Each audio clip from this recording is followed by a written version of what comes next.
Yeah, we're live, wrong cam. All of that. Today was a good day. We're going to be talking about carburation versus fuel injection, which always seems to stir up a bit of controversy. You get people on both sides, like we talked about for the last couple of days, that people are all in on whatever the thing is that they're all in on, and then everything else is bad. It's not that their thing is good, that everything else has to be bad. Same thing with carburation and fuel injection. It follows along that sort of mentality perfectly. So we're going to talk a little bit about that. But today I did some more stuff to get the truck ready for a big trip.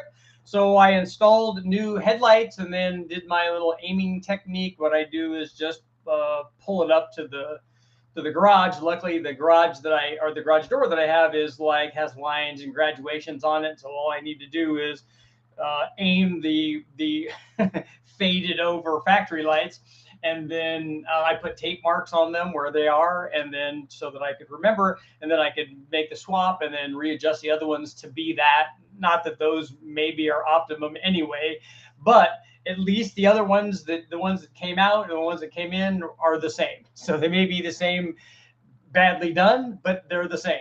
And then the new lights are obviously much brighter and stuff. So that they've needed these for a while. I think I'd already done one round of polishing the headlight and stuff, and it just fades back.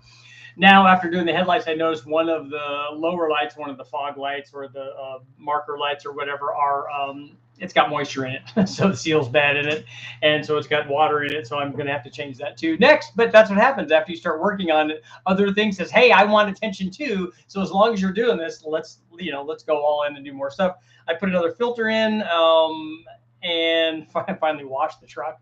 Poor thing, it's been a while. So it's looking good. I think it's it's getting excited about the trip. I just found out about my tow dolly. It's a long ways away. I have to go pick it up. But hey, you're already going 2,500 miles. What's another 100 or something to add to that just to go get the tow dolly?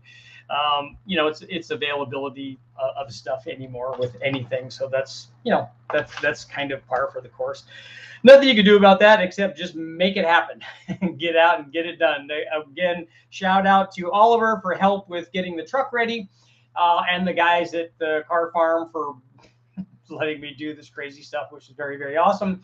If you guys have not, make sure to check out Oliver's stuff on YouTube. He's put up a couple of videos now, I think 2 now, on like we all have, junky old 4.8 laying around that he got, which is a good story the way that he got it, and what was promised to him that this was. And then as we all find out, what it actually was is different than the thing that the person that gave it to him said it was. Just like when you go to a wrecking yard, you go there and you're like, this is essentially, look at this thing. This is essentially a brand new crate motor. Only to take it apart and find out a guy tried to glue a rocker on and broke a shaft and, all kinds of stuff like the last one I have. I'm right there with you, Oliver. And I, again, thank you. But we've all been through this, ratty used kind of LS or small block Chevy or Ford or big block or whatever it is. We've all been through that. The cool thing is he knows how to make it into something that it's not. Right now, it's probably, it might have ran-ish. Looking at some of the bores, pretty bad. It was pretty rusty and stuff. So I'm hopefully he's going to do a razor blade rebuild on it and do a quickie hone and stuff, and make it all work, which is the way that you should treat this kind of motor. Because unless you're going all in and changing everything and completely rebuilding it, and you're going to do it halfway, you may as well do it less than halfway. just hone it. I think he's going to use a stone, which is probably a little more stable than the used ball hone for a big block that I run in everything, whether it's a small bore Honda or whatever it is. I use that same stone in everything because you know how we do it. And then just lap the valves. He might even have a valve grinder at his shop because it's like a professional shop, so he may be able to actually do a valve job. And if not, just lap it in and it'll seal pretty well, and then put it all together and run it. So it'll be interesting. So if you have not, the no buck rebuild, perfect. That's right up our alley, Oliver. Make sure to go check out his videos, though. He's got a couple of them up on this, so you can see what it is and see what he's going through and go, oh yeah, I've totally been there. So everybody can comment and we can all talk about it, which is all good. A grooves of land, yeah, hard to rent U-Haul stuff. Yeah, it's interesting. I was thinking when I went in to rent it, and they're like, yeah, we'll try to get it. We'll send you a notification when we know what store it's going to be at and what cities it's going to be at. I'm like, oh, this is not going to be good. So it's not going to be right here where I came in to make my reservation. You guys can't transfer it and make it be here and do good customer service. No, we don't really do that. Oh, okay. Casey, I'm really sorry to hear that. We've had that happen recently, and I know how terrible that is. So my condolences, man. I hate chasing the headlight polish cycle. They start to pay for the free. Yeah, you know, it's a never-ending like cycle of do it and do it again and do it again and do it again. It's all it's all part of the deal.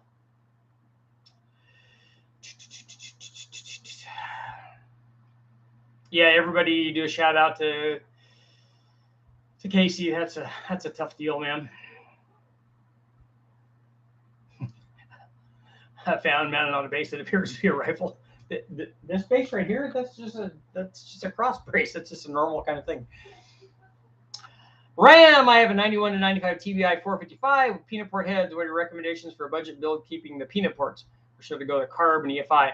If you can, a carb over the EFI is definitely the way to go, and you're going to pick up a lot of power with a regular dual plane Edelbrock Performer RPM kind of thing. The peanut ports, as we've shown, can make good power, especially if you port them. You put a little cam in it. If you're going to still use it as a driver and a drive around and a towing thing, the peanut ports actually work really good. In fact, they worked as well as the other stuff up to like 4,000 or 4,500, up to the bigger, better heads that eventually made a lot more power, but they hung in there pretty well down low. Blanchard, Oklahoma is in the house.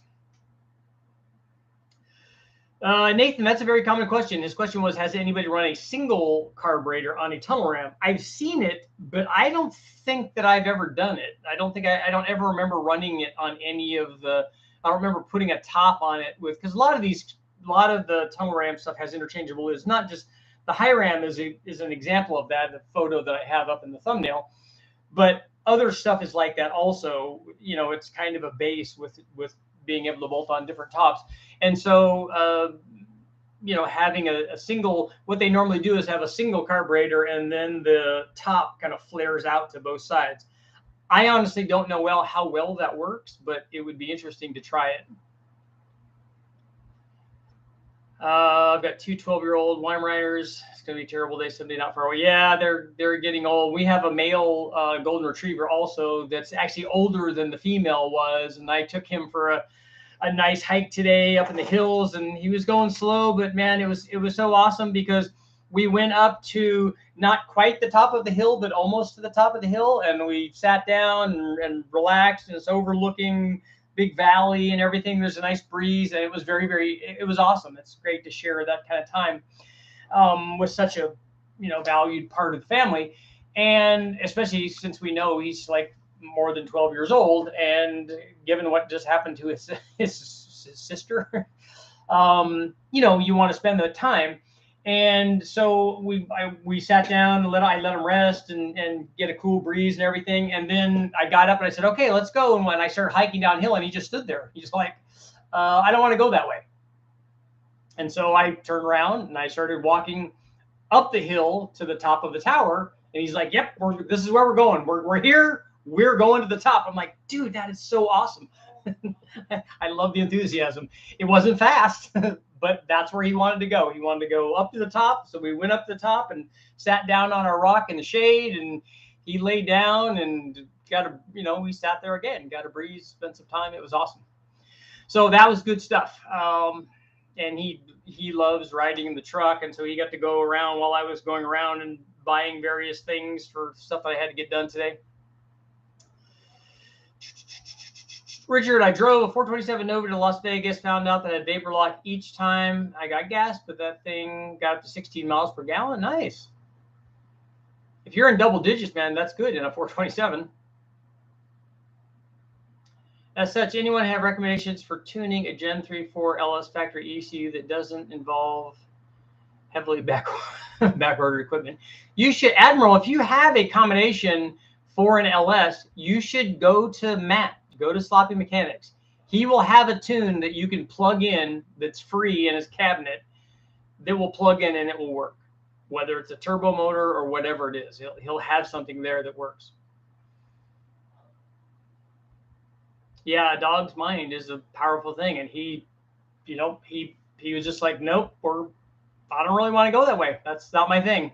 Because I know that we just came up some steep hills and we did a good hike and all that, but that's the top right there, and we're right here, so that's where we're going. This is awesome. Richard, I have an L33 in my front yard with a dead cylinder. I'm hoping it's not a rotated lifter. Yeah, that can happen. Although, again, that's pretty easy to fix as long as it's not damaged a valve or whatever. You can put a new lifter in, put a new tray in, maybe the cam too. But stock cams are cheap. I think Oliver's going to have to replace the cam that was in his motor also. Tunnel Rams for the win.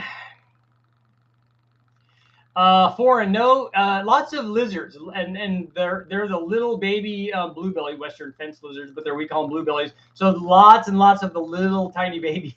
they dart off across the trail, and Milo's like, what was that? What was that? I'm like, yeah, you're a day late, $1 short. He's already climbed into a little crevice somewhere. But it's cool to see the little baby ones out. Sometimes I stop and catch them so I can hold them and stuff. But I haven't seen a snake yet, and since we went to, actually saw one up at Lake Tahoe, up at the actually Fallen Leaf Lake, up in the waterfalls that enter Fallen Leaf Lake, where I went on my first date with my wife. And we took up my kids there and went up there, and we were wandering through the falls like you would, because it's cool and there's little pools and stuff. And we saw there was trout in there swimming around. And then my son said, "Hey, Daddy, look at that." I'm like, "Yeah, that's a." Want to check first? I said, because rattlesnakes also swim. I said, but that's not a rattlesnake. That is a water snake. So we caught it, and it was a little baby one, but it was cool.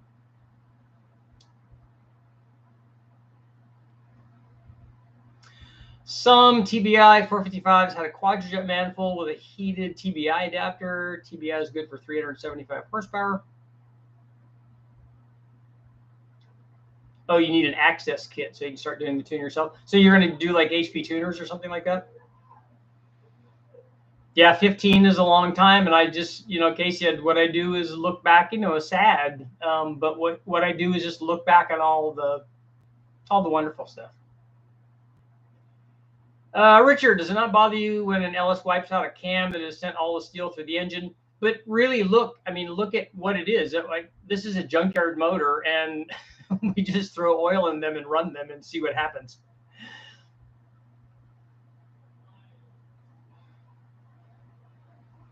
Yep, lizard power. They have good traction, that's for sure. Speaking of, let's see. Speaking of LS factory cams, can we get a tier list of the factory LS cams? Yeah, you can. If you could look at the video that I have up on where we tested all the factory cams, and you can see where they all stack up. The bottom of the list will be the factory 4853 LR4 LM7 camshaft, and the top, in my opinion, will be an LS7 or an LS9 camshaft. They made exactly the same power. Got a monster garter snake in my in my yard, 3 feet. That a 3-footer is good. That's a good size one. They get big. When the garter snakes come out, they come out in masses too, because they're looking for chick garter snakes. Water snakes are not poisonous. Water moccasins are. Copperheads, cottonmouths, all those, lots of rattlesnakes, coral snakes, anything that we have here in California that's venomous will have a rattle on it. You might find coral snakes way down in the southern part of California, but nothing up here. Water moccasin, that's also a cottonmouth. Copperhead is different. Copperheads are cool. They're beautiful. Ooh, milk snakes are cool. Where did you see that? You saw a milk snake in California?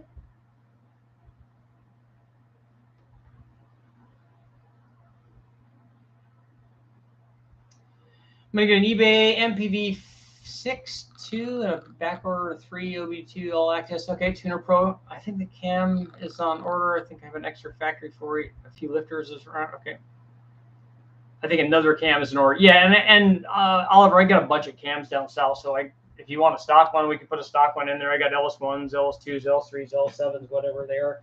I got a cam sitting right here. Let's see what the heck this one is. I think that this is a damaged one. Oh yeah, that's got one of these has a funky lobe somewhere. That's why. Oh yeah, it does. That one's got a bad lobe. Ooh, it's got a good groove on it. And then the other one, the other camshaft back there, you can see behind me. that's a solid lifter. Solid lifter, solid roller cam. Wait a minute, I got to scroll back here. Jim, thank you very much. I love this channel. Thank you for the information. Dude, if you have any questions, please hit them up. And as you can see, we're talking about all sorts of like random things.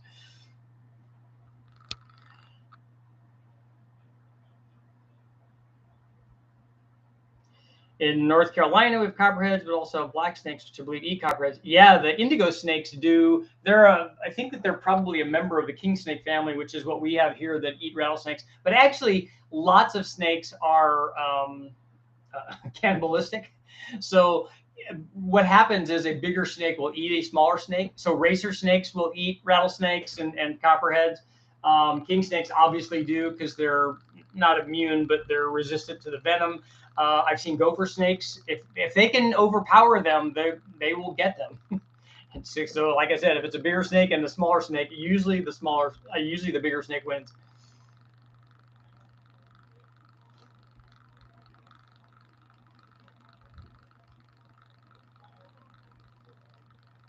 Yeah, grooves. Luckily, we don't have to worry too much about asps in North America.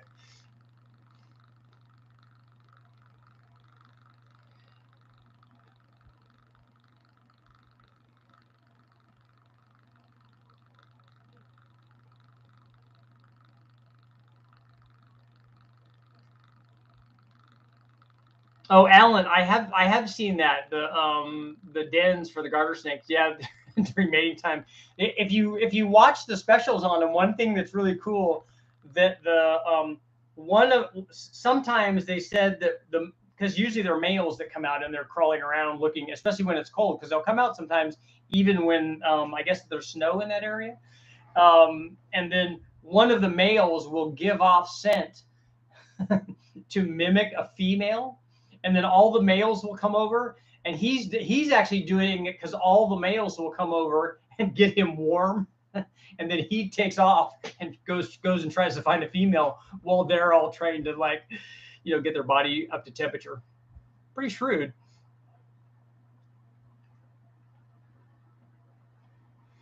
Scott going to win the Freedom Factory Championships. Going to put in an M122 on my LQ4. How much pump and injectors do I need to keep up on E85? You're going to need a good sized pump. And an M122 is probably going to be, I don't know what motor you're putting it on. I know it's an LQ4, but is it cammed and headed and what I don't know what it has in it. But I think with an M122 on a LQ4, I'm thinking that's going to be 700 or something like that, 750 maybe. So an 80-pound injector would probably right on E85 would be right there.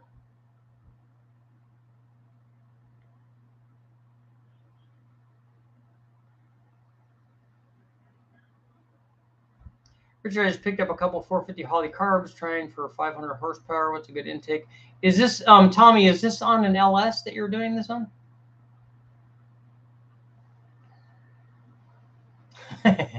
Ashley, you're only here for the snake chats. We're all about snakes here.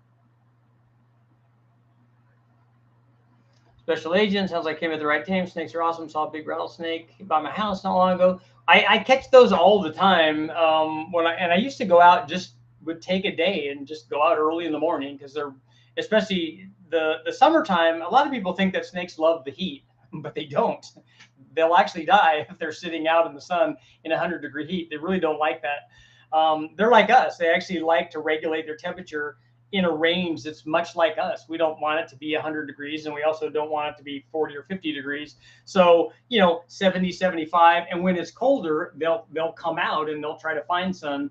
When it's hotter, they'll go hide and get away from the sun. So I like to go out in the morning, and usually I find a lot in like March, April, May, and sometimes into June.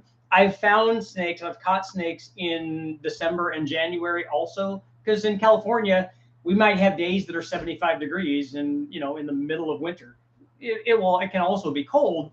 But if you have a 75-degree day, it's not uncommon that I'll go up to the areas where I find snakes, and they'll be out because they're like, it's 75. It's time to wake up and come out. Because snakes don't, when they hibernate, they don't do it like bears. They don't just go in and sleep for 6 months or whatever.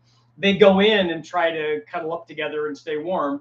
And then they'll come out. And if it's warm, they'll come out and try to get some of that warmth, especially during the winter. So like I said, I've caught them at every time of the year. And it's pretty cool to find one in, around Christmas or New Year's.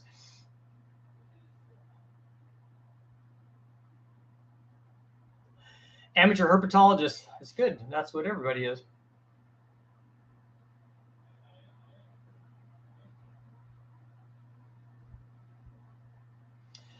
Scott, wouldn't be able to do this without Matt from Sloppy Mechanics. And I do. Matt's got good stuff. I've never used any of his tunes because I don't ever use factory stuff, but lots and lots of people have. And what a great thing to do to provide access to all these things. Hey, look, grab 80-pound injectors and get this whatever 450 pump or whatever.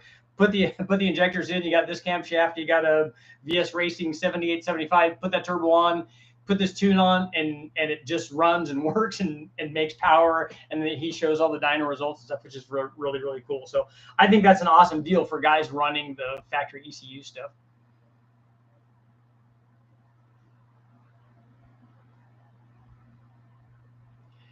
Dom, recently my 5-liter Explorer is pinging like crazy, and I've heard that they've been adding more methanol or more ethanol in the fuel to compensate for high prices. With 15 to 20% make it lean enough to cause that.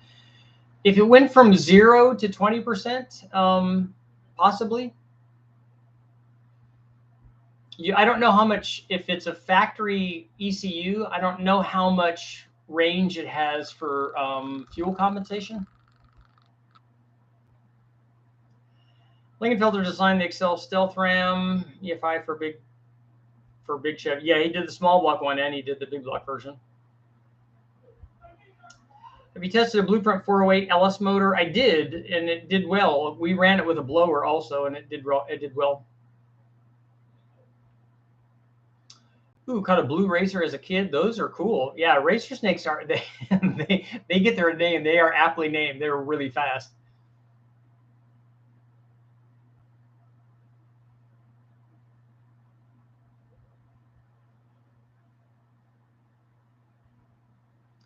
Carlov, so does a carbon EFI of the same flow on the same intake have the same effect on air temp density, thus make exact the same power?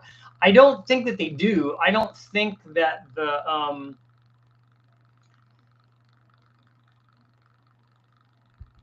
what word am I looking for? I'll think about it. I think the carb atomizes fuel differently than the TBI does. In fact, I'm certain of it. So I think that there is a difference. I know that Brule and Freiberger and Dulcich did a test not too long ago of, I thought, TBI and a carburetor. And I honestly thought that the TBI made more power. I'm going to have to check with Steve. I've never run the TBI versus the carburetor test. I've done carburetor versus port injection, and then a 4150 usually. 4-hole throttle body on there, and I've done that test. Less time for charge cooling, and the carburetor usually does better. I've not done the TBI. The TBI is cool, especially if it made more power. I don't know why it would, unless you had some kind of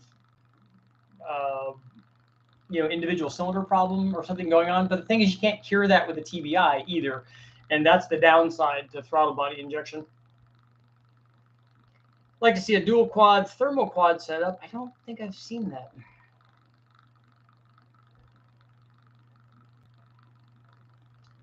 Brian, I've got a 360 FE 2-barrel off and had everything cleaned up for the 4-barrel. Install in the morning. Nice. The Summit 600 carb. That's good.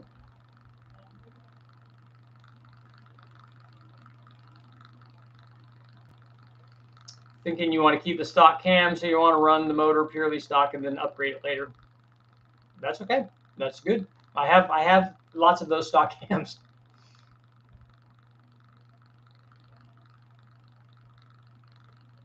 Highway speed zero in here having first Excel stealth ram.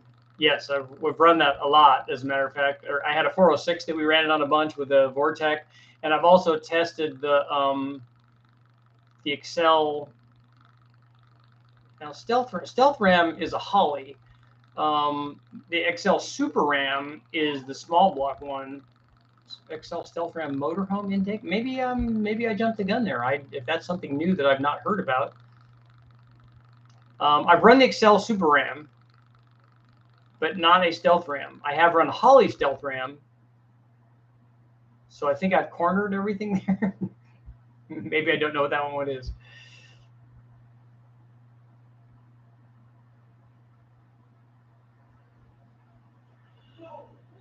How much will 650 CFM support in terms of horsepower? Actually, it's not 650 CFM because the flow rate of the carburetor is going to depend on the draw from the motor. So if you put a 650 on a 300-inch motor that's making 300 horsepower, it's probably not going to use all of that. But if you put it on a 700 or 800 horsepower 489 or 540 or 572, it's going to draw a lot more than 650 CFM. It's going to restrict it, but I'm saying that the flow rate of that thing will go up dramatically. But I think what you're looking for is the easy answer, and the easy answer is it takes, I think it's 1.5.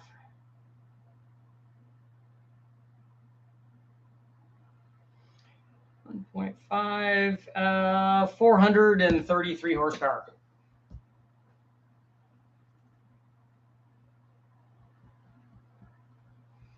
Got the privilege to bore a Honda Z50 cylinder on a vertical mill today. Nice.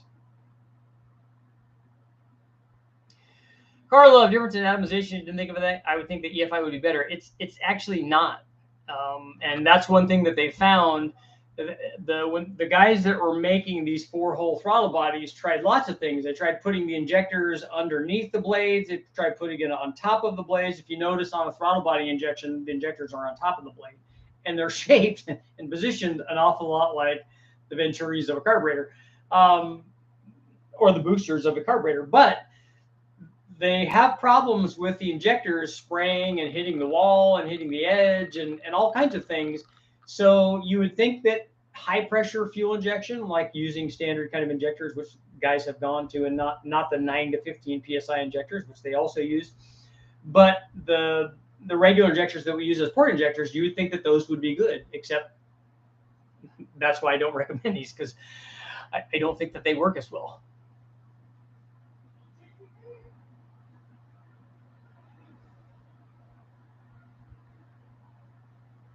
Brian, I went to Ford Paradise to buy a 4-barrel yesterday. Old man with over 300 Fords in his yard. Very nice, man.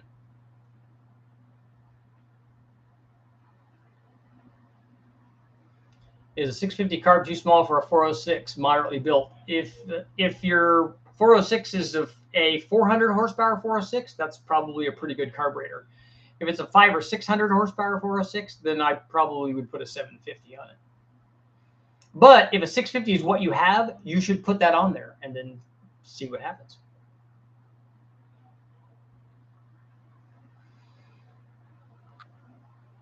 What about dual quad injector throttle bodies? We have run that before. When I say we, I mean Westech has. I've run 2 4150 throttle bodies on the one that I have the photo of the thumbnail. And I think that they ran 2 of those throttle body injections on some kind of tunnel ram.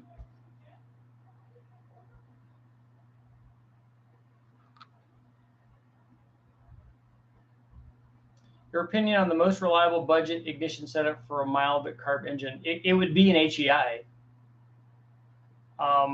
or any sort of factory electronic ignition. I don't know why a module would go out. We've run them for hundreds of thousands of miles and not had problems with HEIs. In fact, we usually get them from the wrecking yards.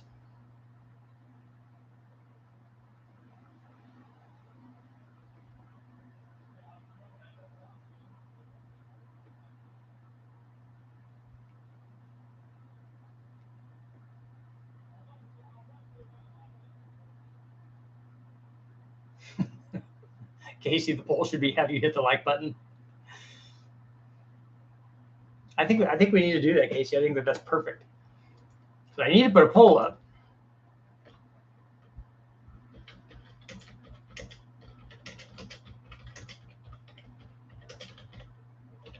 Okay, the poll is, have you hit the like button yet? There, we're up. Am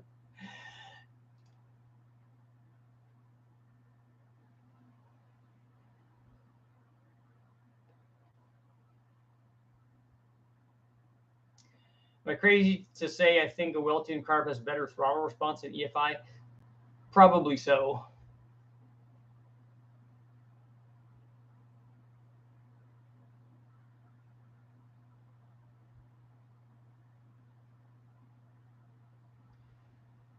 Running a tunnel ram actually works fairly well on the street. It's as good or better than a single plane, I think, for the street. The problem that you have is 2 carburetors. But running a tunnel ram with EFI on the street would work fairly well. I like tunnel rams. I like the power curve that they produce. And with EFI, it works well.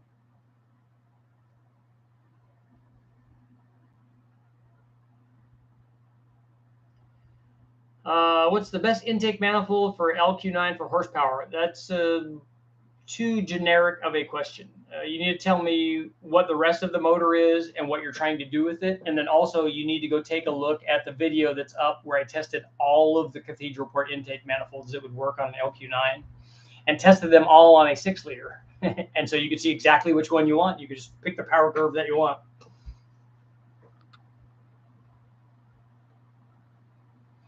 Can you drive a tunnel ram on the street? The problem is with the tunnel ram is not so much drivability, it's actually visibility.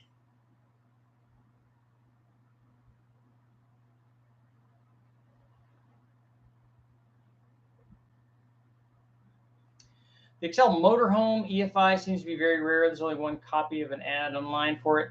Is it a whole fuel injection system, or is it that Excel Super Ram that Lingenfelter designed? Or is it just a 4-hole throttle body thing that, because Excel made those early on also.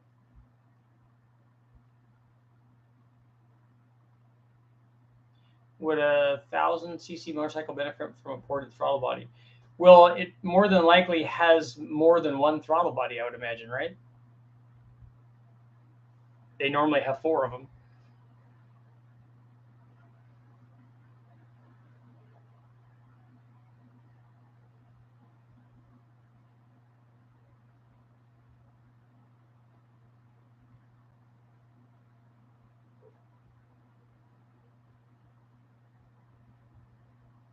Does anyone in the aftermarket make a manifold with secondary butterflies in the runners? I seem to remember a few OEMs.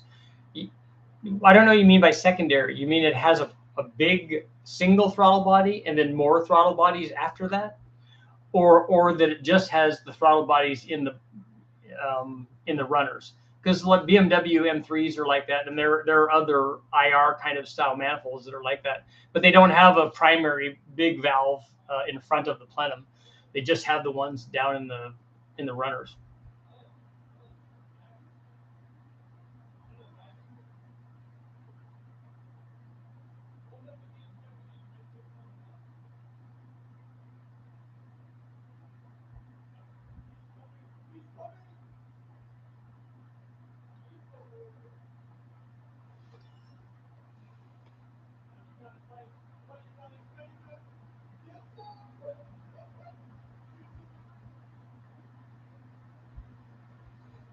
Yeah, that's one of the problems with the tunnel ram is the visibility. Especially the driver can usually see to the side of the tunnel ram, but your visibility going that way is not great. I was tempted to use an HEI ignition module on an 83 Honda.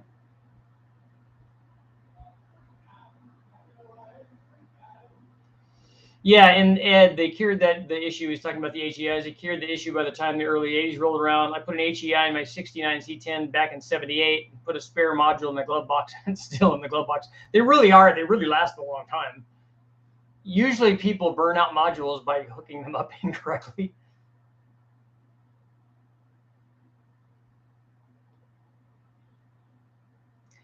The Ford double overhead cam Taurus motor had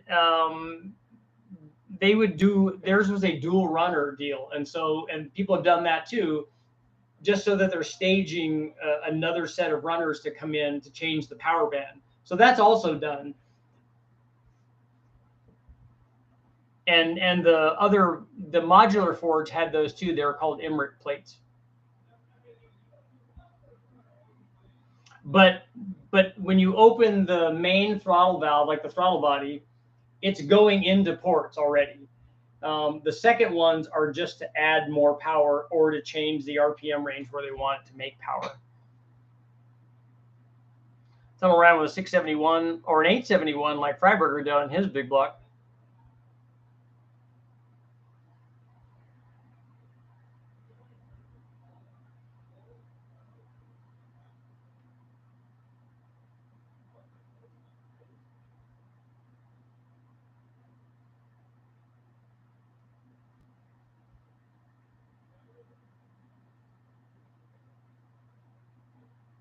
Jeff, I got the transmission kit and I recommend a stacked plate cooler.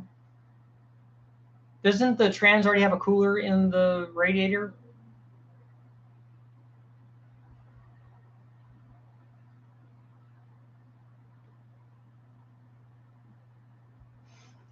Better than dried butter.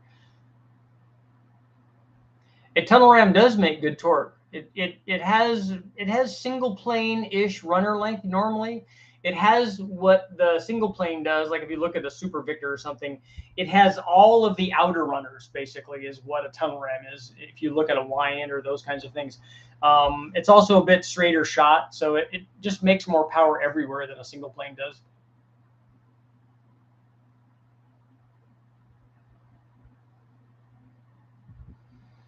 Is the blow-through carbon intercooler the best setup for performance? No, I don't think it is. If you were doing EFI and you injected your EFI higher up in the runner, I think you could do pretty well. The problem I have and have had with blow-through carbs, I think I was talking to Oliver about this. We were discussing this because Brule had called me and was asking me some things about the blow-through carburetor that he was tuning on the dyno. And the discussion was, or the consensus was that I've never seen an application where you take a blow-through carburetor and you can get it perfect at wide open throttle, and you can get it perfect at cruise, and then get it perfect at idle. Maybe you could get two of those things, but I've never seen anybody get all three. And the nice thing with fuel injection, you could get all of that. And then if you have the injection up higher in the runner, you can get the charge cooling also. Although I honestly think that the charge cooling maybe from a blow-through would be not as maybe not as prevalent or not as big a gain if you had an intercooled one, an intercooled EFI that you were already running E85 on. I don't know how much more the carburetor would give you. On a non-intercooled version with a carburetor, I think it's going to do a lot. So it's going to vary depending on what you're doing with your application. Any experience with Man of War small block Ford 10-degree heads? No, I've not run any. That's like a super race deal.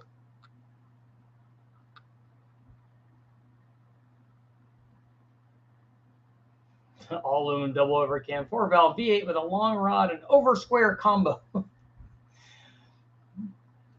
Head flow, cam timing, intake manifold, and then rod and over square and stuff is like way down the list.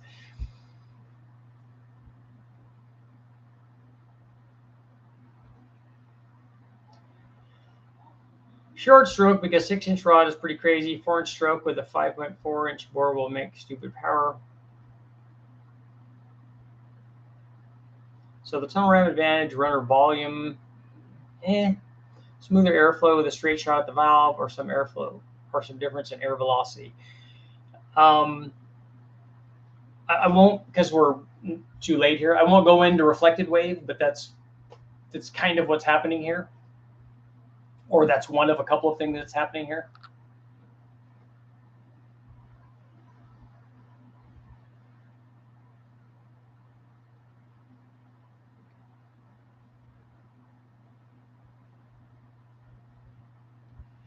We spent infinity time. That's not normal time. That's that's Buzz Lightyear kind of time. On the dyno, a cup engine's trying to get distribution evened out. It's not going to happen with 4-barrel. And if cup guys at that level put up with distribution issues on a motor that they're running for 500 miles at 9,500 RPM, whatever the number is, and they can't get it right with all of their resources and talent, it's because it's not meant to be.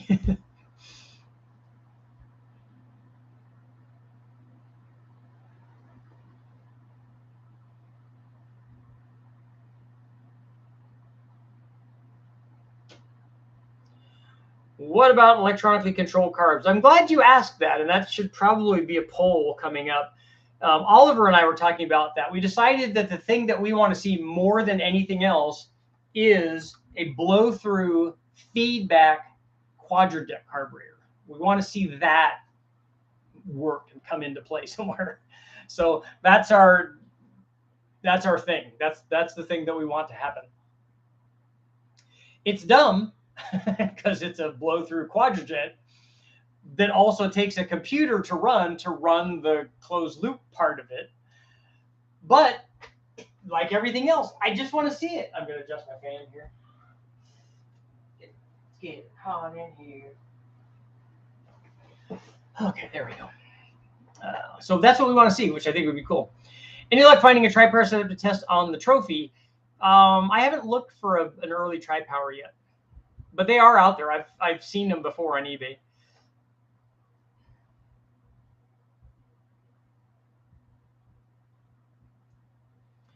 I always thought 2600s for a small block would work up to 350 cubes. 2600s, think about having a 1200 CFM Dominator carburetor. Think about how much motor that would feed. It'd feed a lot more than 350 inches. It'll feed a lot more than 383 cubic inches. It'll feed a lot.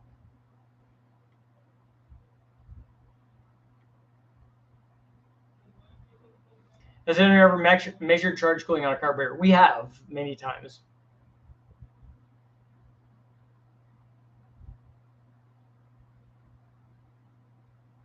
I'm looking for used tunnel rams for small block Chevys, but they seem to have turned into gold. Have you found like this doesn't?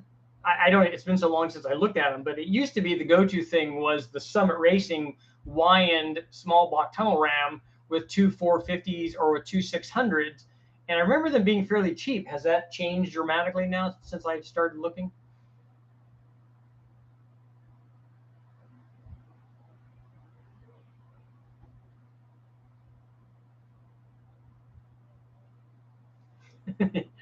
Alan, don't worry, I plan to. Nobody wants to see that.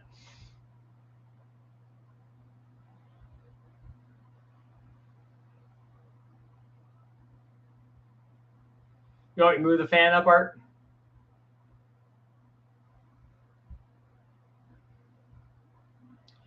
Imagine having servo controlling a needle and jet set. That's kind of what they're doing on the feedback quadrajet. They're just I think that they're raising the needle up.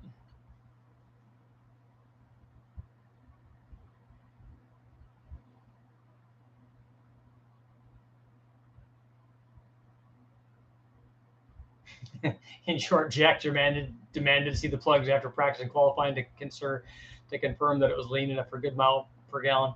The interesting thing is I see guys do this at Bonneville and stuff, and they they'll race the car at Bonneville. It'll be misfiring a whole bunch, and then they might finally get it to clean out, and then they pull it off, and you know, it's blah blah blah blah blah blah blah blah blah blah blah, and then they want to take it apart and check the plugs. I'm like, you have to shut it off at wide open throttle to see what the plugs were doing when you were at wide open throttle. Now you're going to see what the plugs were doing while you're just idling around and stuff. Like, you can't. Good stuff. Good times.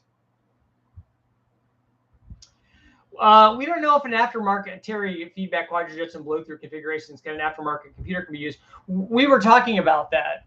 We were wondering if this is a square wave and if we can reproduce it, and just really we only want the feedback part of it to be for cruise, just like it is now. We want it to be a useful blow-through quadrajet that we can also cruise at 14.5 to 1 on. That would be the ideal thing. And then all we need to do is reproduce some sort of wave condition, some signal that will allow us to adjust from 15.5 to 13.5 or whatever the cruise condition is that we would, because you'd have to set that with the needle, with the rod, to get it right for whatever combination you have to start out with. You got to get it close because it can only adjust a certain amount. But once you get that, I think you can honestly make that work. Serious question: is there a correct way to clock piston rings on LS? What is the correct way for first ring and the second ring and the oil ring? Paul, remember this: the rings rotate. Put them in so that they're not lined up. Put the top ring on one side, put the second ring on the other side. I usually aim them over toward the offset of the wrist pins, kind of, and then put I don't ever line up the spacer rails for the O-ring. I offset those also, but I don't care where those are relative to the other two, because what happens is those rings are like dancing around, they're like shimmying around.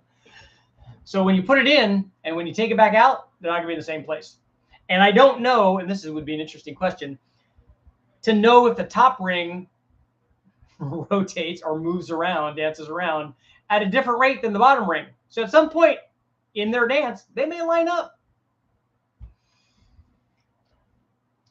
Have you talked about Bob Glidden yet? I have not talked about Bob Glidden. I've never met him, so I'm not that familiar with him.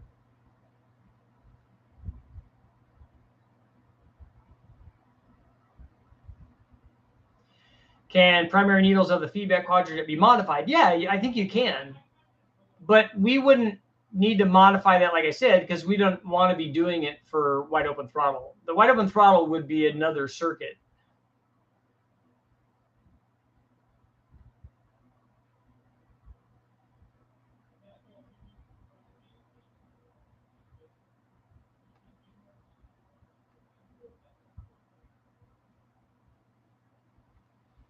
No, Oliver's definitely not Entourage. I wish I was cool enough to have one, though.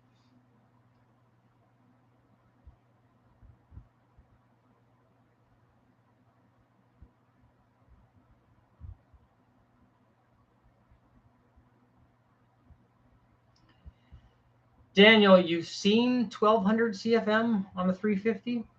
Did you measure that? Did you have air turbines on it or something?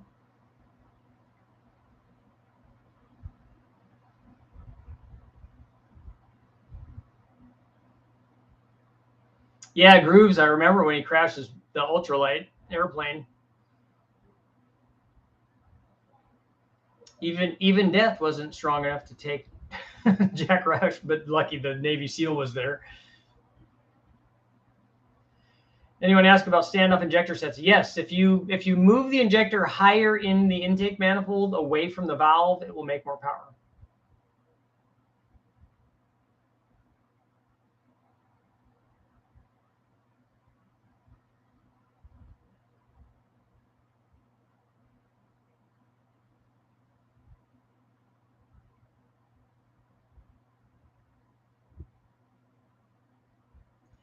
Talking about rings, should I open up the rings on my K24A2? Yes, you should.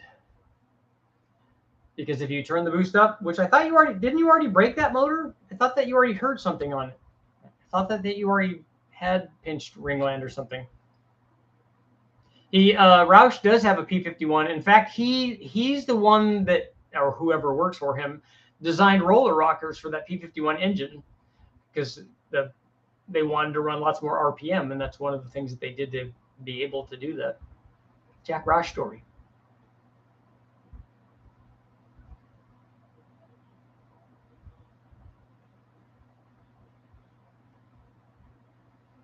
Brian, there should be different sides to the FE.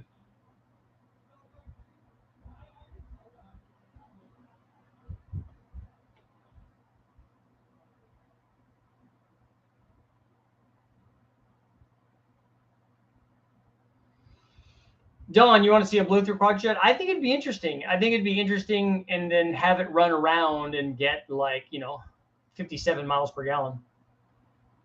But then to do that, we'd obviously have to put a lawnmower carburetor on there.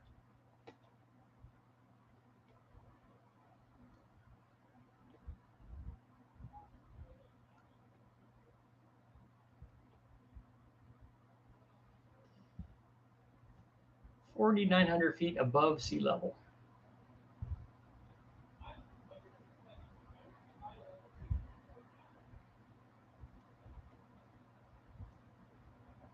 The rod bolts I actually wouldn't be worried about on the Honda, because if it's a stock rod, you're probably going to break the rod like most of these things do before you stretch a rod bolt.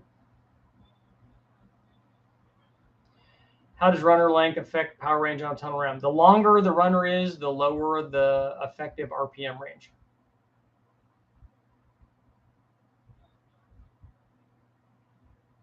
Roush Racing is a great place to come from. Ooh, shots fired.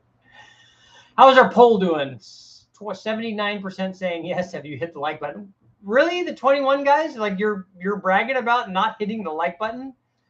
Man, I wish they told me who that 21% was. Get out of here.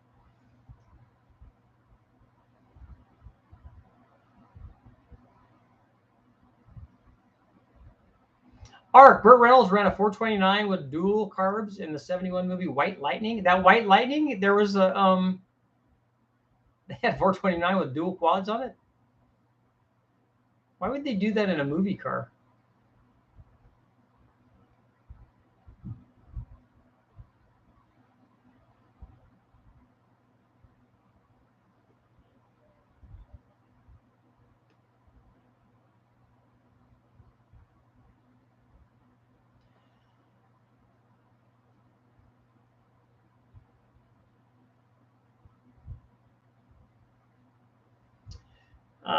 Oliver, I wonder at what length manifold does the fuel have the risk of puddling or falling out of suspension, especially at low velocity where the runners are cold? Take a look at the one that we always talk about, the big giant cross ram that Dodge did, the Sonic Ram, I think they called it, where the runners were stretched over the valve covers on each side, and there were carburetors out there. So they had to run heat, obviously, to those to help with that kind of puddling. Because the other thing that happened is the carburetors, I think, were mounted below the level of the intake manifold. So you have two problems. One, you have fuel puddling because the fuel would want to run back toward the carburetor. It's cold. It's away from the rest of the engine. Although it is over the heat, it is over the headers, or exhaust manifolds, which I think they could have pumped heat up from the exhaust, and maybe they did. I haven't looked at one close enough. I thought that they ran water out to them, but that would be a problem. And those got to be 3 feet long.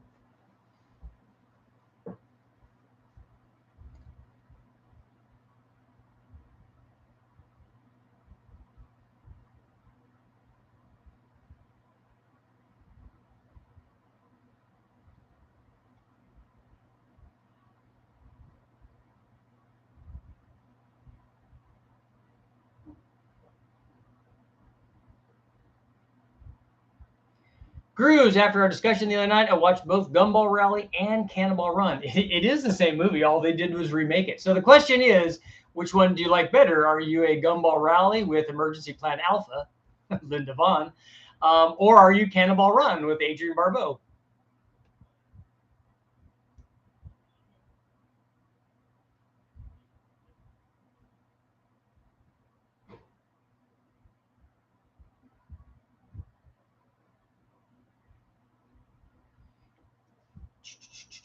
Yeah, Top Fuelers don't have EFI.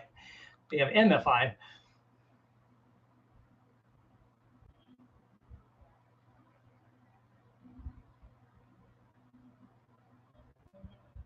Gumball.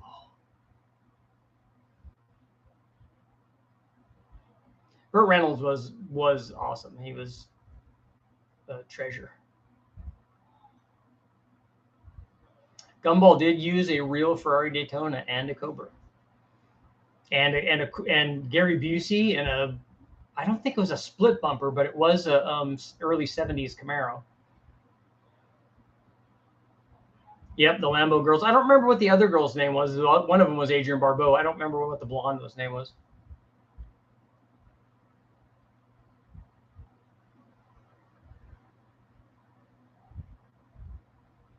Oh, Daniel, so you're saying you ran a 1200 on it. Okay.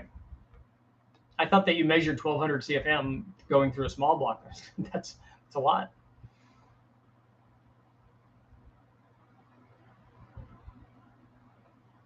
Oh, you had an LTD2 Gator clone car. Okay. Gator McCluskey.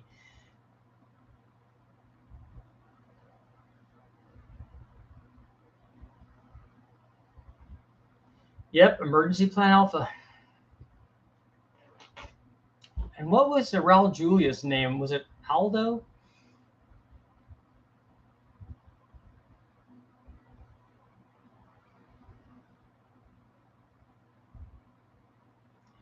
Dual Q jets on a tunnel ram? I don't see any reason why you couldn't do that. Dean Martin, Sammy Davis Jr., yep. They had a 308 Ferrari, which obviously wouldn't have been a player unless it was modified. Hooper was very good too. Hal Needham.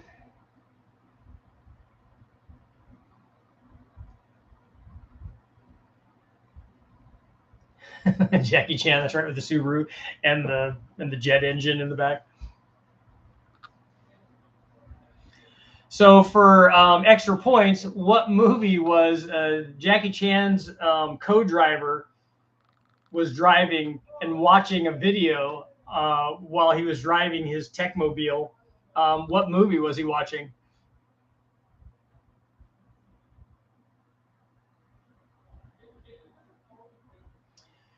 You've established long tube headers are superior for their scavenging effect. What if primary tubes are lengthened even more? Well, you get to a point where they're too long to be effective in the RPM range that you're using them. I've made adjustable headers many times and extended them to find out. KR's nailing it. And made them adjustable and made them really, really long, ridiculously long. And then they stop being, they keep flowing exhaust. It's just they're not doing the scavenging the way that they should be.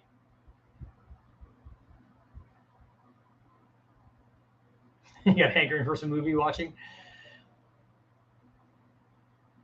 Jackie Chan was not the limo driver in Die Hard.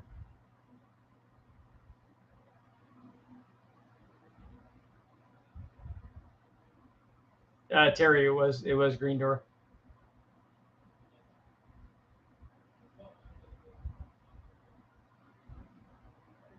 KR, you just said that you had the right answer. So maybe, you know.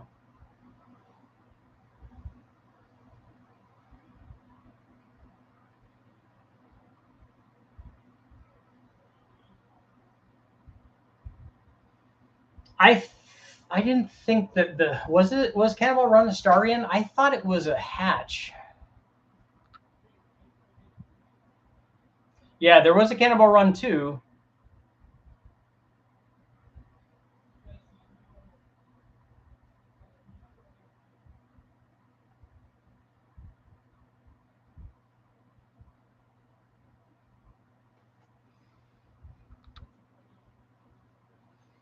Yep, Casey. First rule of Italian driving. Although Raul Julia, I don't think he was Italian, was he?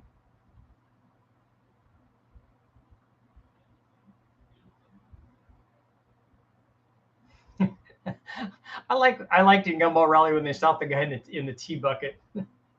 It's the ugliest car I've ever seen in my life. Looks like a rolling jukebox.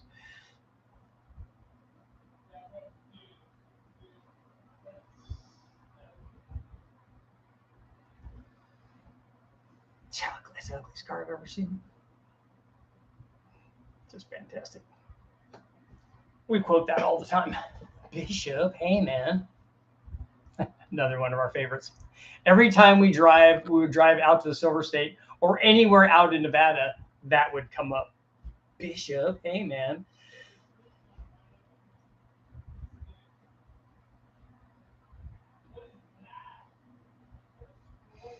Because everybody in life, you're either a Hudson or you're a Hicks. You're one of those two. You're the guy who's flipping out, or you're the guy who's asleep on the dropship. WW to Dixie Dance Kings, yep.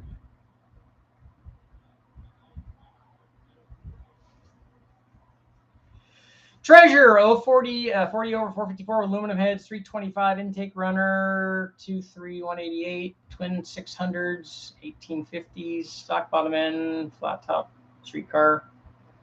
What cam would be best? So are you wanting to make like lots of power?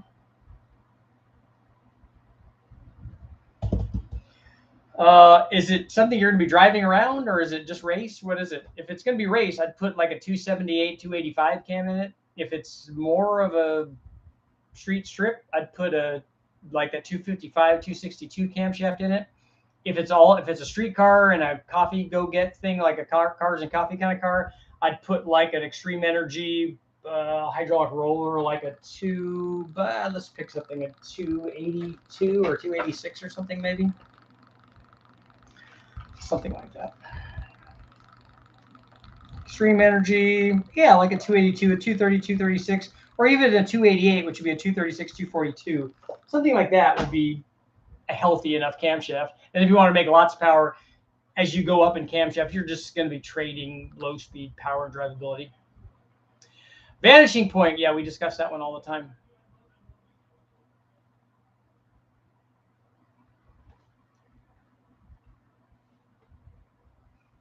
Can't do a show and tell around, not mentioned 2-lane black. That's right.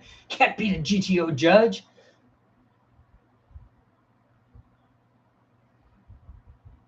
Last American hero. Raul Julia was from Puerto Rico. Oh, cool.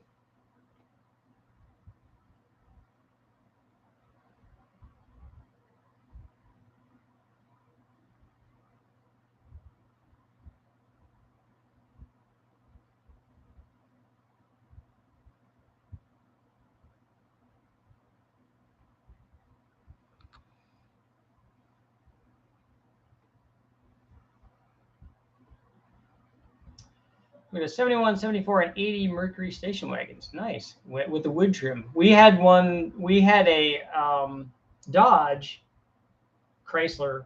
I think it had a 383 in it. Probably early to mid 70s, I think.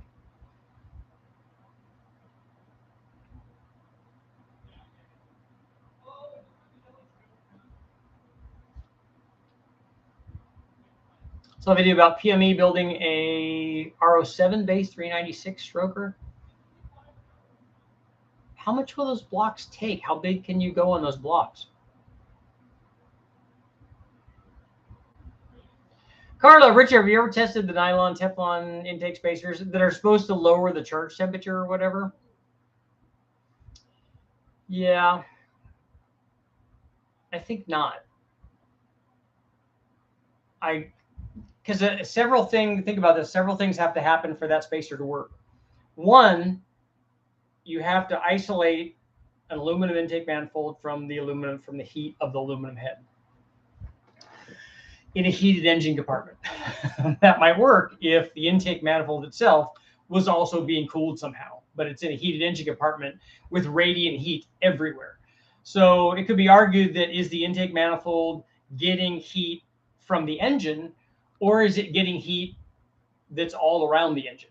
Which one of those is more prevalent? So one of those things has to happen. The isolator has to reduce the heat of the intake manifold somehow without getting radiant heat from the rest of the engine bay. The next thing that has to happen is that heat, if you've reduced it, now has to translate into less heat in the charge air. So if you're already getting cold air, if you're grabbing air from the engine compartment, shame on you anyway. If you're getting cold air, ambient air from the fender well or from outside somehow, good for you. That's the way to do it. Now you have to assume that the intake manifold is somehow adding heat. The intake manifold, the temperature of the intake manifold is adding heat to the charge air at wide open throttle, because that's where you're going to be concerned about power. At part throttle, if you're adding heat to it, that's actually good because you're getting better fuel mileage that way if it's happening. And it would be more likely to happen then because the airspeed's so much slower at cruise and idle and tip in and stuff. The airspeed is so much slower that if you were going to transfer heat and radiate heat from the intake manifold into the charge air, it'd be more likely to happen then.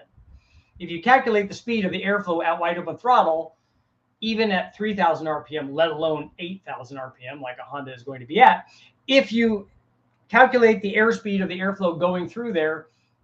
Even if the heat could come off the intake manifold and get into the charge air, there isn't time for that to happen. Because even if the heat went into the air, the rapidly going airflow past the boundary layer into the air, it would then have to have time for this heat to change the temperature of this thing that's rapidly going into the motor.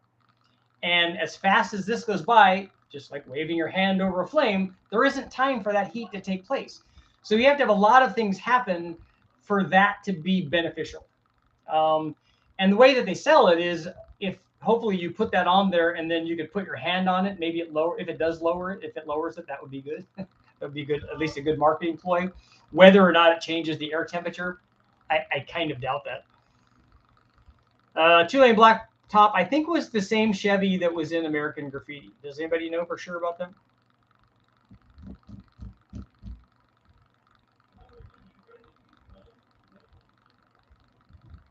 The nice thing, Karlov, is it's not going to hurt you.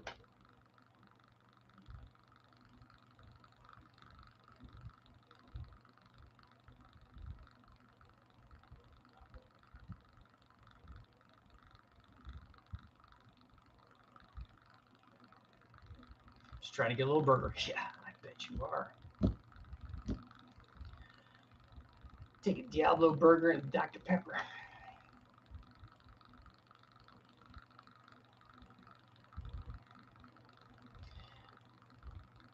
We had the Mercury Montego wagon, and also had the rear-facing bench seat. If you're not about that station wagon life, if you haven't had the rear-facing seat where they stick the kids so they don't have to listen to them anymore, and then roll that back window down so you get all the exhaust in, that's awesome. The intake charge is going into the port is faster than the car could ever travel. That's right. Grooves, you saw that, the Kazi deal? I was at the Advanced Engine Technology Conference when he did that. It's just amazing. Yep, Hollywood Nights.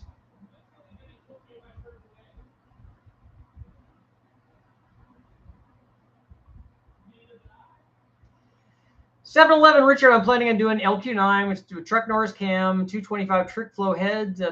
Those are good heads. To top it off with a fast. That's a good combination. The cam is going to be holding you back in terms of ultimate power, but it's going to be a good driver that's going to make good power.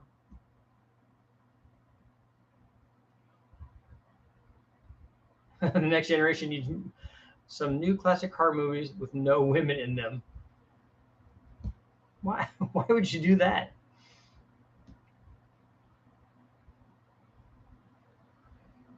Indoor rumble seat.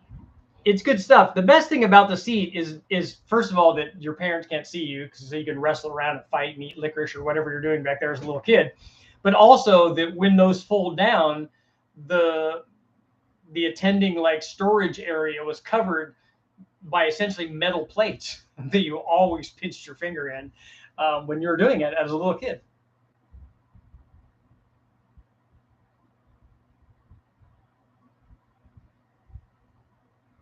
Why would somebody put a vacuum secondary on tunnel ram? I think it would be difficult to get them to open, more difficult to get them to open on a tunnel ram, because a lot of times it's over carbureted, especially at the beginning.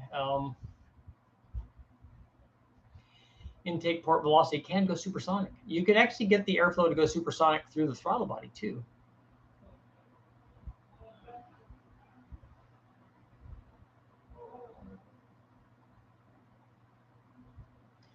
What type of power do you think I'll get out of that with the setup, or what cam would you recommend better? I don't know what you're trying to do in terms of power. There's lots of 6-liter stuff up. In fact, there's tests up where I compared those 225 heads with a fast intake manifold and probably a 469 cam, because that's what I use on everything. And I think that made, like, on a 6-liter, made like 570 or something. So it did pretty well. So that video is up. And look at the one where it's how to cam your 6-liter or maximize 6-liter performance. I think it's my number one video. Buford T. Justice. You can think about it, but don't do it.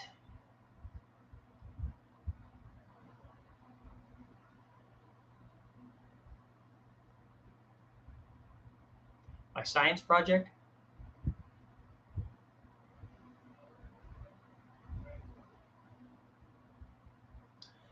A lot of modern EFI intakes are tunnel rams. The HOLLEY high ram certainly is.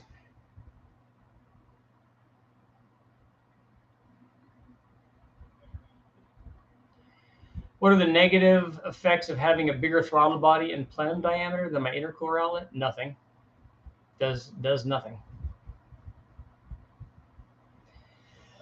But it's going to hurt response. Sure. Twin HOLLEY 500 XP 2 barrels with annular boosters on a tunnel ram. That probably would actually work good, because then that'd be 1,000 CFM. If you have a combination that's 1,000 CFM kind of combination, which would be a lot of small blocks.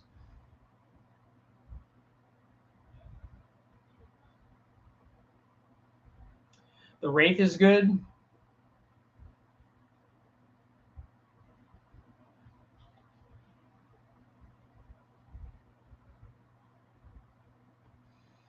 Can you get them to go ultrasonic? Andrew, happy to help, man.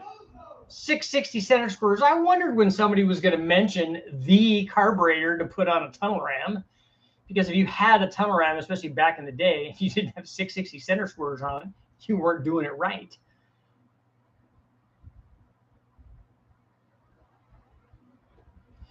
Yeah, the internet's got shade. They got shade plenty. Foreign, for some reason your notification or your comment was shaded here. So Foreign said, and this is Oliver with the Nova. Oh yeah, everyone check out Project Nova 4.8 teardown vids on his channel after the stream. They're some of my first real videos, so I appreciate views and comments. So if you want, you can go on Oliver's deal and make nasty comments to him, because he loves that.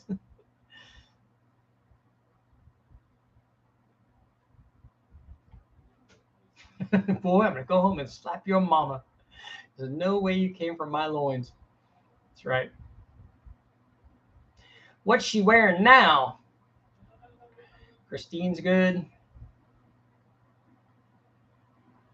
Yeah, 660s were not ultra frugal, as they say, in the fuel mileage department.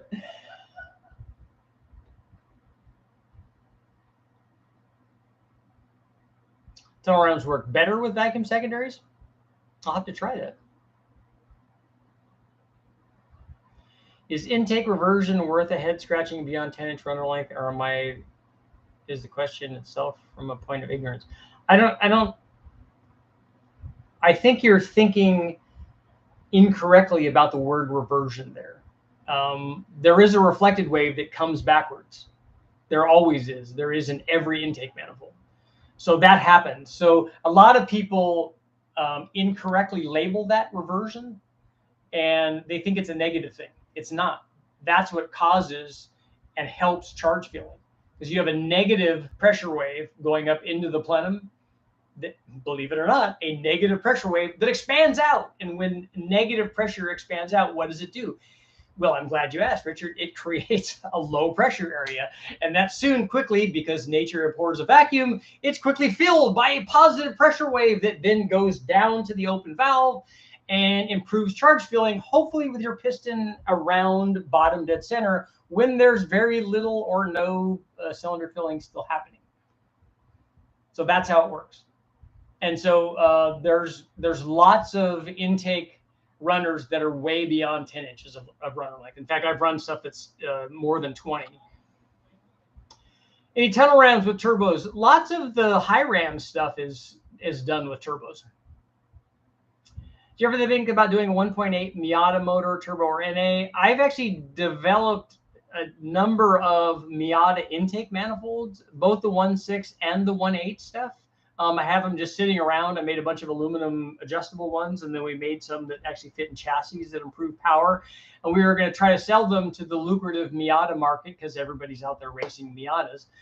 And I think originally I was doing it because what I was envisioning is, because if you have class racing for Miatas, spec Miata stuff, if we could make an intake manifold that would allow a 1.6 Miata to make as much power as a stock 1.8 Miata, that would be a good deal, like a header and an intake manifold that would allow the 1.6, a stock, otherwise stock 1.6, to make 1.8 power.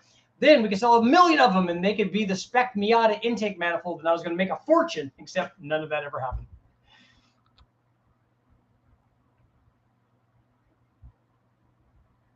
JPL, thank you very much. What's going on, man?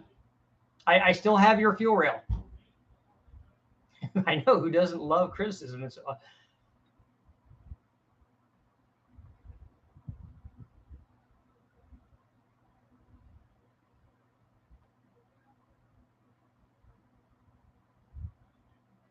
why is the center squirter better than a traditional line? It's really not.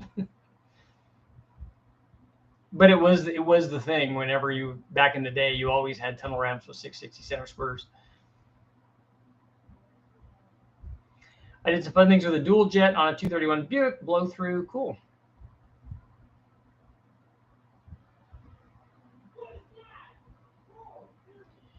Reversion effects on adjacent cylinders. My 671, can you run a single carburetor? Yes, you can. That's done a lot. A bigger one would be better. And what you'll find is 2 of them work better on a 671.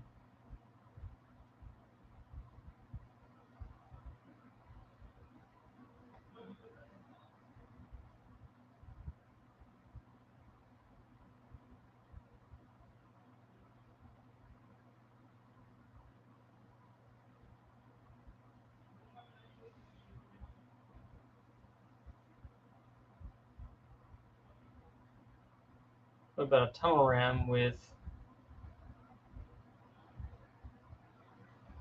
blow through and twin turbos versus a high ram LS intake? Wonder which makes more. But a high ram is a tunnel ram, so I don't know what you're saying.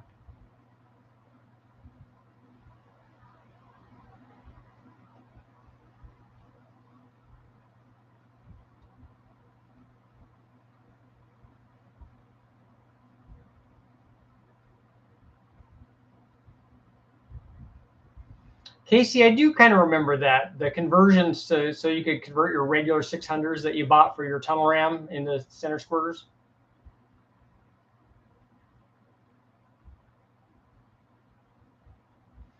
Did you ever get your hands on a supercharged Ford Lightning engine? We ran a bunch of that stuff on the dyno. I did a bunch of stuff with Kenny Bell back in the day on the Lightnings, because we did obviously raise the boost a lot on the Ford Lightning stuff. I've never run one on the engine dyno. I've run a lot of the 5.4 and 5.8 4-valve stuff, like the Shelby motors on the dyno, but I don't remember ever running a Lightning. I ran the Cobra stuff, but we did a lot on the chassis dyno. So we did the Kenny Bell blower upgrades and different throttle body sizes, and I don't ever remember running cams in the Lightning motors. I think we just did boost. A high ram is a tunnel ram. It's a tunnel ram with adjustable or various different lids that you can put on. You could put because it's set up for fuel injection, but you can also run it carbureted. In fact, they have ones that are only carbureted versions that don't have the provisions for injectors. I don't know why anybody would do that, but you could run it that way with 2 carburetors on it, or 1 carburetor, whatever you want to do, because they have lids to go both ways. They also have lids that bolt on that have a 92 or a 105 millimeter throttle body that you can run as fuel injection or mix and match as you see fit.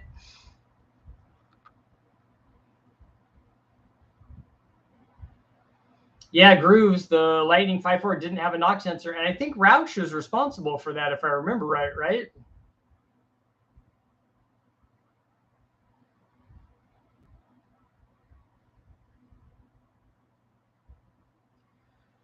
Flowtech has a new thumper cylinder head that are semi-high port and have a W-shaped exhaust port. Anyone have any experience with them? I have not.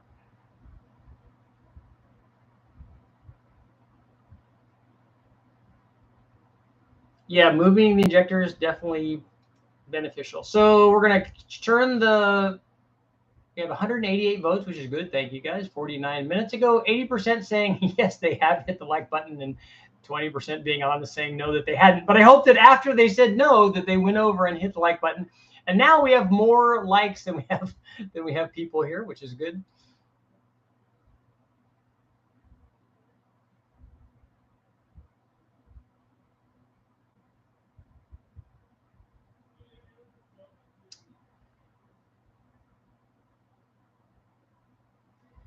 I've seen dual blow-through carburetors. That's way back. Shelby did that with he did 2 Cobras like that. One of them for Bill Cosby, and the other one may have been for Carroll himself. It had 2 Paxton superchargers on it, blowing through a dual quad 427 deal with 2 carburetors on it.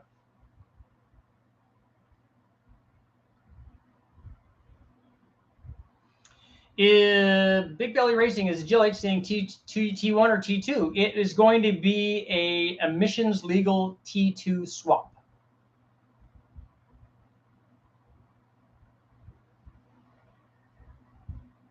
I don't think I've ever tried Flow Tech heads, but I did get a set of AFR Enforcer heads.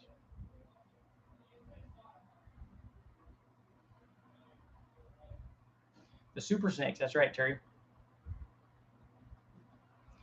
Yes, pressure waves travel at the speed of sound.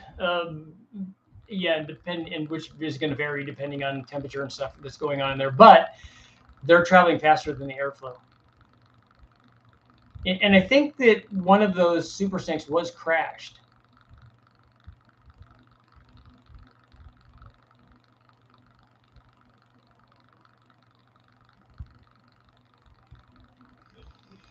The grooves and land, yes, but Mach 1, I think we just said this, that the Mach 1, the temperature and pressure conditions in the port, which are not standard temperature and pressure, but they actually might be.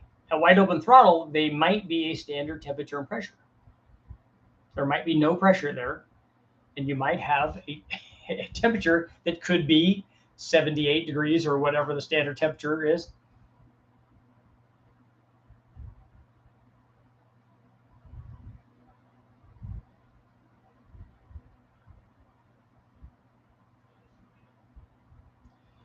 Have you ever done blow through with unfilled brass floats? I've never checked to see what the what the crush point was of those.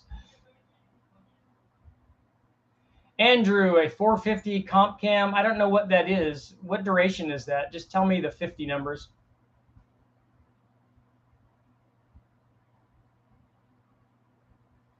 Yeah, Highway. He did do one of his albums was called that.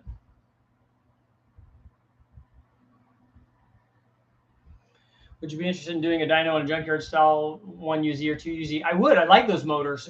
It's just difficult to get them running on the dyno.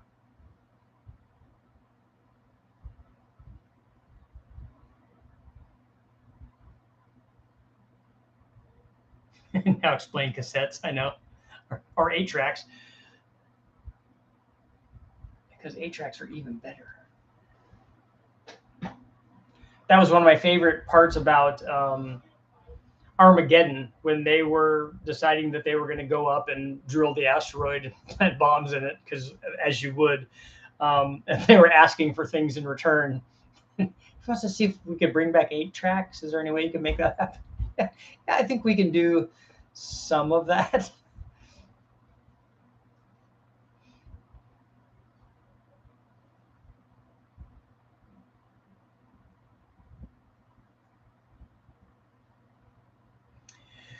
8-tracks are only cool if you had a dynamite 8-track, because that was the thing. Will the Omni be road race? Well, its first mission is to get a T2 swap and then get registered and driven around. That's the first thing. It's not being built as a race car. I've had to make that point to a number of people.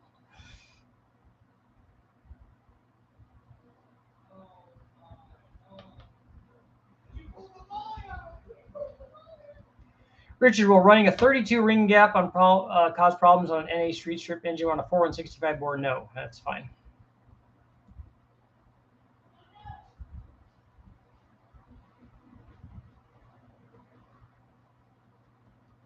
I'd be happy with bringing back CDs. Oh man, didn't they have mini ones of those too for a while?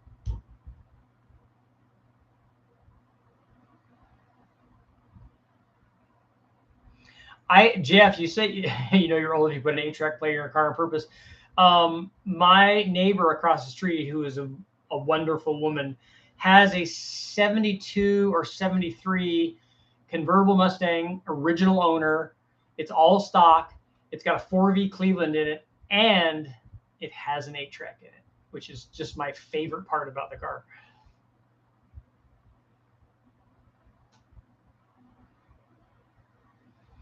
Does a stock Omni ECU have a data port for live monitoring? I don't think that they do. You might be able to do that, but this one won't have anything like that. To begin with, it's going to be all stock.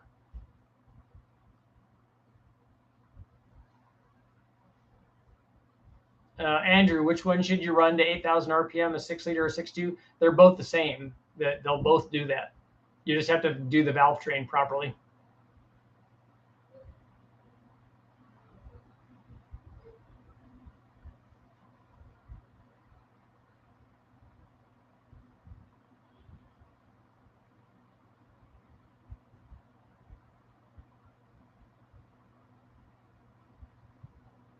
Yeah, this will not be I have a motor that I could put in a dedicated race car, and we're talking about doing something like that, but not this one. This one will just be a daily driver or a driver.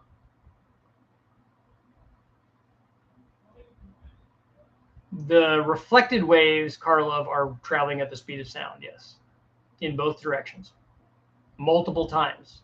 It's a primary, a secondary, tertiary wave. There's lots of them.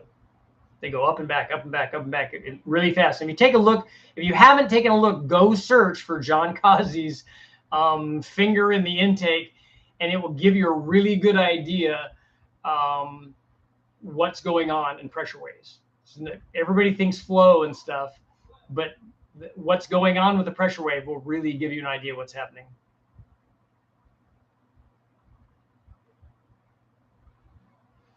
The Big Belly, the GLH, will be a GLHS in disguise. What's up with the wrong cam T-shirt? Are you new here? You just stopped by? I mean, that's awesome. But wrong cam is what everybody says or had said. Now they've all got it. Now they're all on board. Whenever I would do a test on any engine, LS or otherwise, they would always tell me that I ran the wrong cam because I didn't put a rec port cam with a rec port head, a cathedral port cam with a cathedral port head, or a turbo cam with a turbocharger or a supercharged cam or whatever. It was always the wrong cam. So subsequently, wrong cam. No matter what, it was the wrong cam. There was no way to win. In reality, it's always the right cam, but not to the good people of the internet.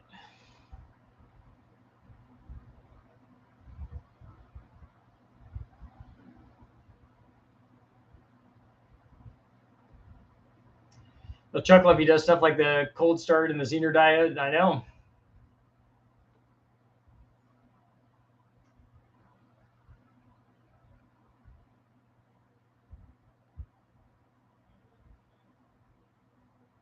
It's not turbo cam.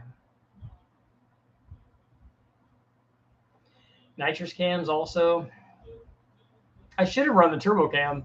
The good news is I'm going to run a turbo cam in the 2.2. I'd buy a shirt like that, only larger. The famous saying is, those are nice. Do you have those in men's sizes?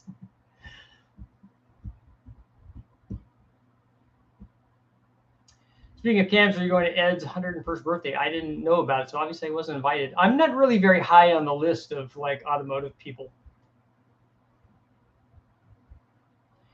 What RPM can you ramp timing on a stock bottom end LS, L76 gap rings, BTR stage 3 cam, 80 mm turbo?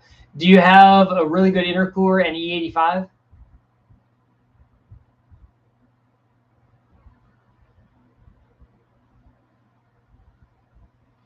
Have you done individual or cylinder timing with a tunnel ram that requires individual cylinder jetting?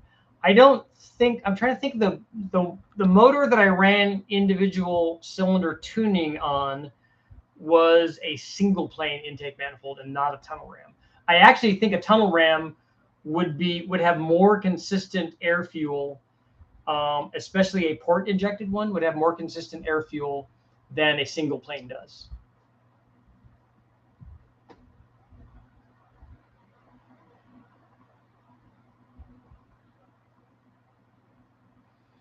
No, Casey, that would be good if I had a question mark there. Is it the wrong cam? But they were not asking whether it was the wrong cam. It was the wrong cam. They were making a statement. I can. That's right. Racing. When I drive the GLH, yes. You can wear the right. I can wear the right cam T-shirt. I have a shirt that says the other guys also. And then Lisa was going to make a shirt that said, not the other girl, the right girl, something like that. Yep, got to flip them pistons and run a turbo cam.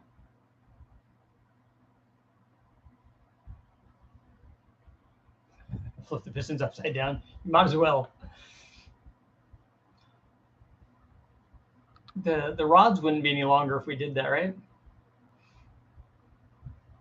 Because everyone likes those long rod motors.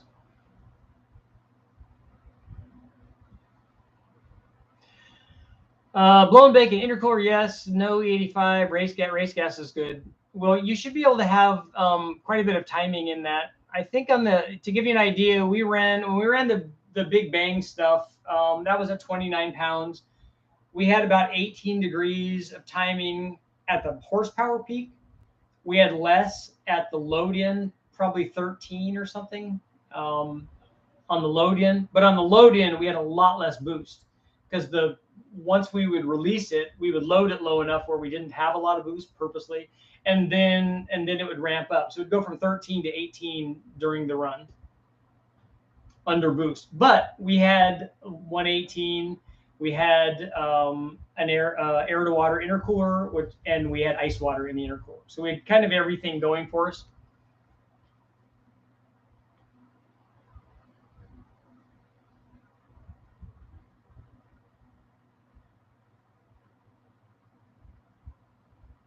When did the long rod thing become a thing? The interesting thing is because I go down the rabbit hole on the 2.2 and 2.5 stuff, and there is up on one of them, either mini Mopar or Allpar, one of those has a buildup on a long rod race motor.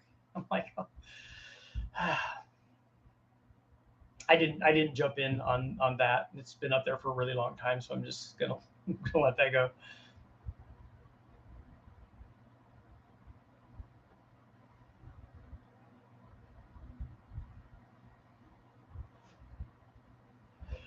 Eric, you flipped the pistons in your 2.2 and it didn't hurt the way it ran? It probably won't.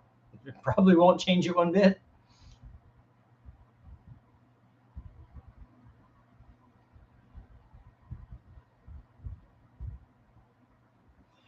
Richard, have you tested header length? I have. I don't know if I've tested header length as an absolute thing. I've run different length headers because I've run adjustable headers basically the same way that I do adjustable intake manifolds.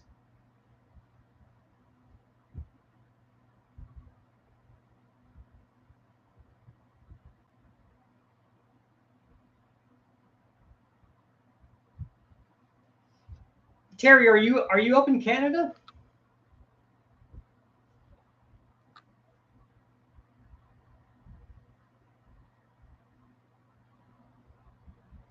You can Dan. Have you guys run? I'm sure that the Cup guys, and there are a couple of guys here who are involved in that level of stuff. Have you guys run rod length stuff, right?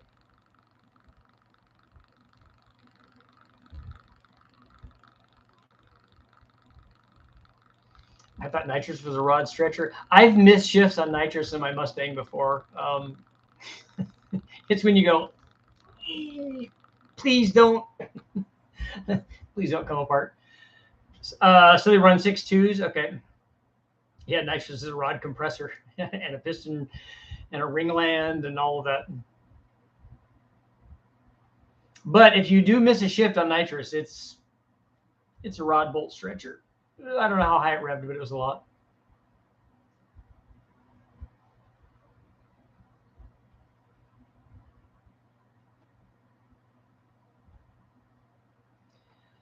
We'd vary the stroke as the block got bored oversized. Did you guys maintain the same? Did you keep? Did they keep the same rod length, or did they play with rod length and stroke for different tracks?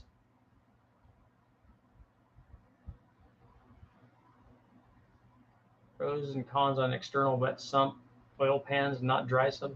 A dry sump is way better in every way.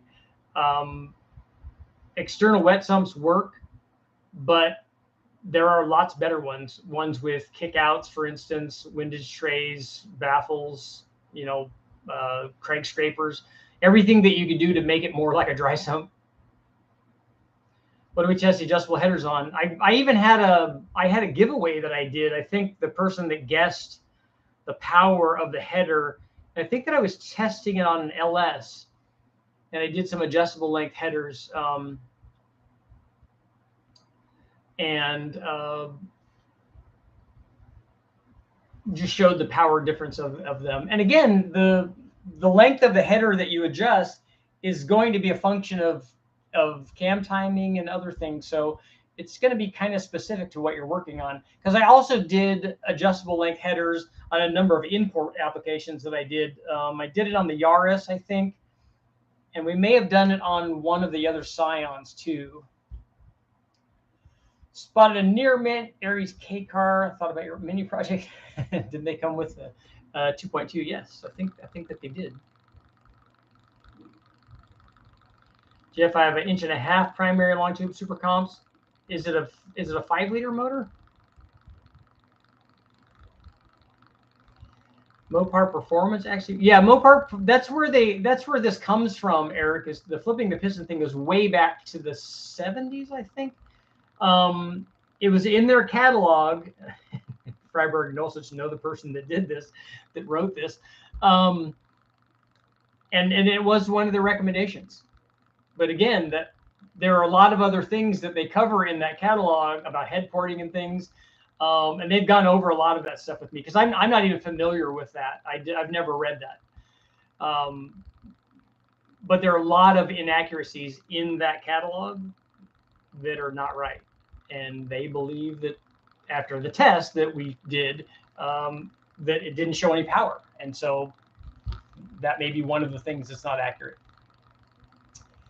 When they're racing BRE 510s, they said the long run L18 moved power band down, if I remember. See, I just don't know how a rod length can change effective RPM range if you kept everything else the same. If the compression stayed the same and the piston height stayed the same and the piston design and the head flow and the carburetors that they use, because they're going to use side drafts on that, and the header and everything else stayed the same, and all you change is one thing. The problem with, especially back then, is that when they changed to that, they made other changes to the motor, and then they attribute the thing to the one change that they want to attribute it to.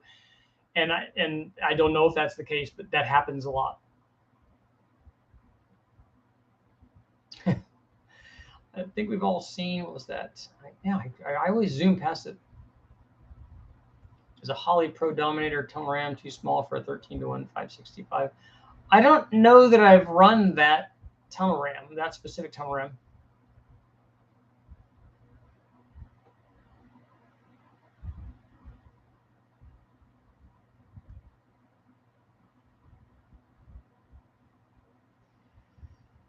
The cars sold in Mexico had 2.2 turbos. Not only that, they got the really good one too.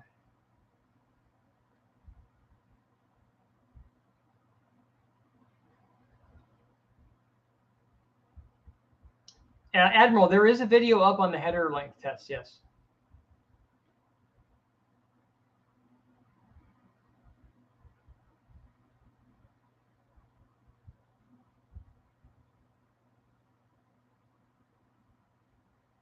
Well, Arc, if you did the piston flip and the one scratch offs, then I would definitely do that. I would totally be in on that.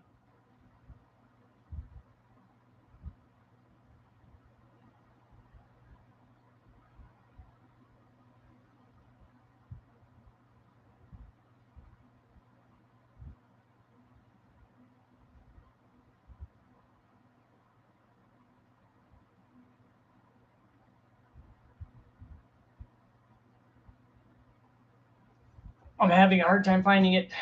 Oh no.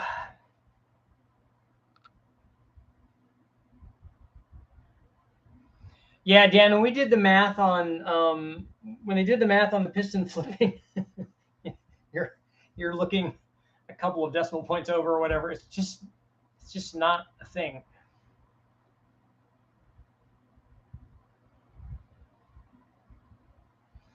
We should flip the pistons on the Ford 6.2 and the mirror bearer, or just run the 6.2, right? I've been on a long time. It's time to get off. One more minute. 30 minutes or 40 minutes ago.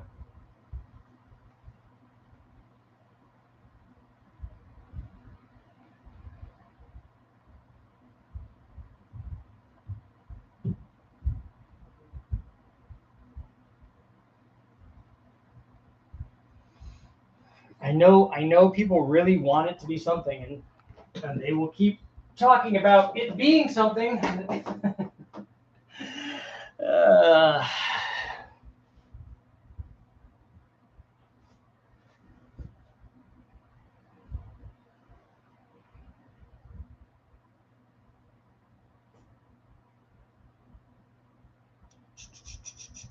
North Star testing. I do have a North Star to test. Now I'm all cattywampus here.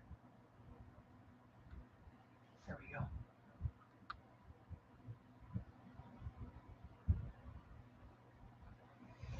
Okay, guys. As you can see, I've already moved that out so I can get out of here. It's really, really hot. Thank you guys all for showing up. Hopefully I will be talking to you guys all tomorrow. And flip. And